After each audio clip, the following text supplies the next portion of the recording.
Good morning class. Shridip Chand Chaudhary Mahavidyalaya से मैं आज आपके सामने जो टॉपिक पढ़ा रही हूँ उसका नाम क्या है? बुद्धि, इंटेलिजेंस। ठीक है, तो इंटेलिजेंस चूंकि आप लोग जानते ही हैं, आप लोग डेली लाइफ में किस चीज का यूज करते हैं?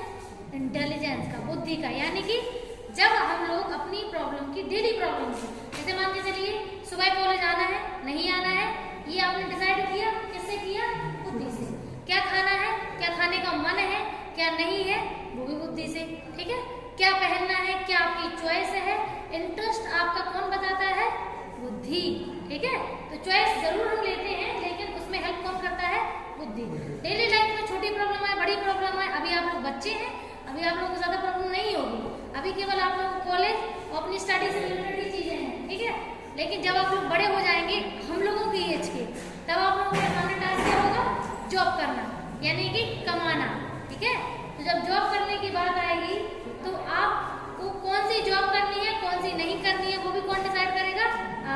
यानी कि कौन हेल्प करता है? बुद्धि। इंटरेस्ट, हम जो किस जॉब में हमारा इंटरेस्ट है, किस में नहीं है, ये कौन बताता है?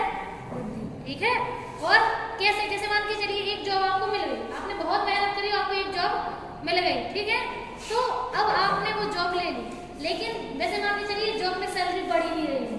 ठीक है, जॉब की सैलरी उतनी ही है जितनी स्टार्ट हुई थी, तो अब आपको क्या होगा? आपको थोड़ा बहुत फ्रस्ट्रेशन होने लगेगा। अब आप सोचेंगे कि सोर्स ऑफ इनकम थोड़ा सा बढ़ना चाहिए, है कि नहीं? आप लोग भी कभी भी एक सैलरी में पूरे टाइम तक काम नहीं कर पाएंगे, अंदर से फ्रस्ट्रेशन होने लगता है। फिर अब हम क्या करेंगे? अब हम नए नए डिसीजन बनाना शुरू करेंगे कि हम अपना सोर्स ऑफ इनकम कैसे बढ़ाएं। ठीक है, हम लोग क्या करें ऐसा कि हमारा जो सोर्स है इनकम का, वो क्या हो जाए? बढ़ जाए। तो हमने क्या यूज किया है? बुद्धि का।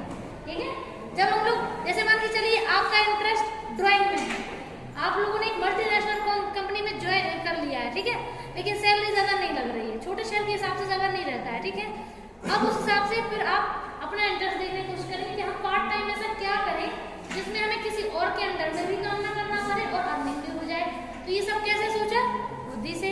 तो IQ ऑल ओवर डिसीजन में, छोटे से छोटा और बड़े से बड़ा हर डिसीजन में काम करता है IQ। अगर हम IQ का यूज नहीं करते हैं, वैसे तो आज तक कोई ऐसा है ही नहीं जो करता नहीं है। ठीक है, ऐसा बोल ही नहीं सकते कि IQ का यूज नहीं करते हैं, या फिर ऐसा हम कभी नहीं कह सकते कि उसमें बुद्धि नहीं है। समझ गए?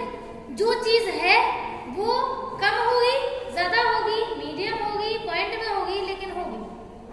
यानी कि अगर कोई चीज है, दुनिया में है, एग्जिस्टेंस है उसका, तो वो चीज होगी, चाहे वो कितने भी परसेंट कम हो या ज्यादा हो। जैसे आइंस्टाइन, एडिसन, ठीक है, और भी जितने महान व्यक्तित्व थे जिनका IQ बहुत तेज था, जैसे विवेकानंद जी, है ना? तो इन लोगों में IQ था, लेकिन हाई IQ वाले थे। कितने थे? High IQ।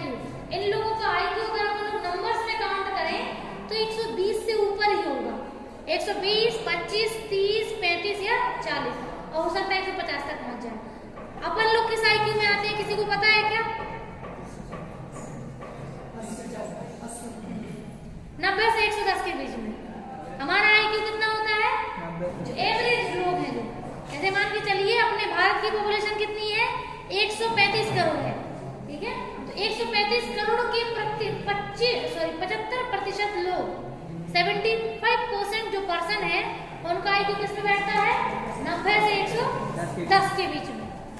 10 से जहां से आता है, ऐसे बहुत ही कम लोग होते हैं। ठीक है, जिनका 110 से ऊपर हो कम लोग होंगे, जिनका 120 से ऊपर हो वो भी कम ही होते हैं, और जिनका 90 से नीचे होता है वो भी कम ही होते हैं। ठीक है, और मोस्टली जो लोग होते हैं उनका IQ इसमें आता है, और जो जिनका IQ 80 से नीचे हो, इसका मतलब ये कि मानसिक दुर्बलता का शिकार है वो बच्चे। क्या है? मानसिक दुर्बलता का शिकार। मानसिक दुर्बल कौन से बच्चे होते हैं?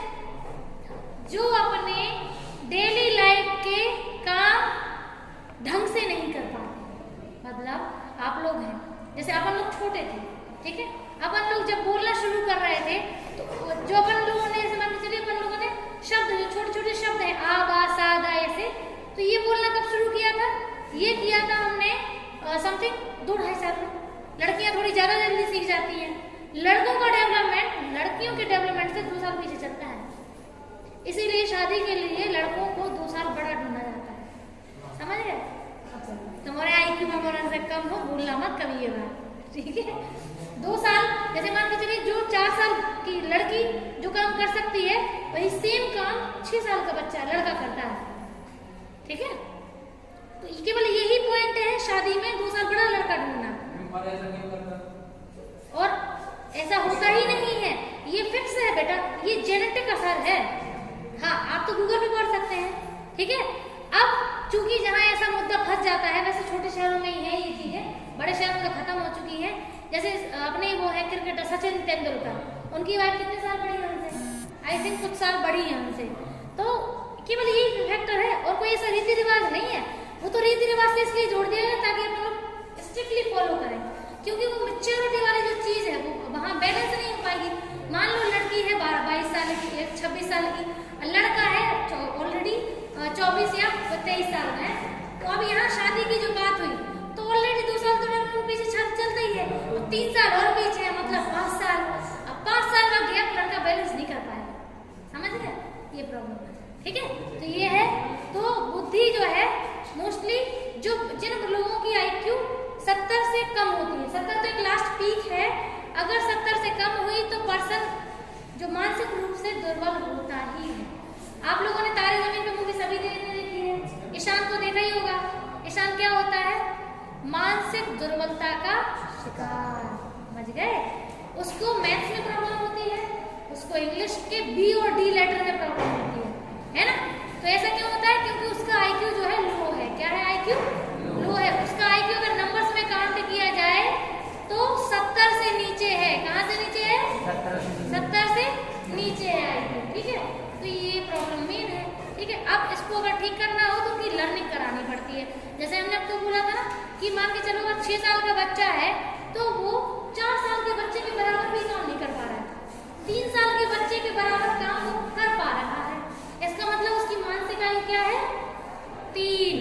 कितनी है, वास्तविक आयु तो 6 साल है, लेकिन मानसिक आयु कितनी है, 3। अगर मान लो 10 साल का बच्चा है और 4 साल के बच्चे के बराबर वो काम कर पा रहा है, तो उसकी मानसिक आयु कितनी हो गई, 4, ठीक है। तो ये है मानसिक दुर्बलता। और अगर बच्चा जैसे जिसका IQ 70 हो, 50 हो, 60 हो, इतना हो, तो आप सिखा के उसको ठीक कर सकते हैं, लेकिन उसकी लर्निंग बहुत करानी पड़ती है। आपको उसको एक चीज सिखाने में कम से कम 15 ट्रायल लगेंगे।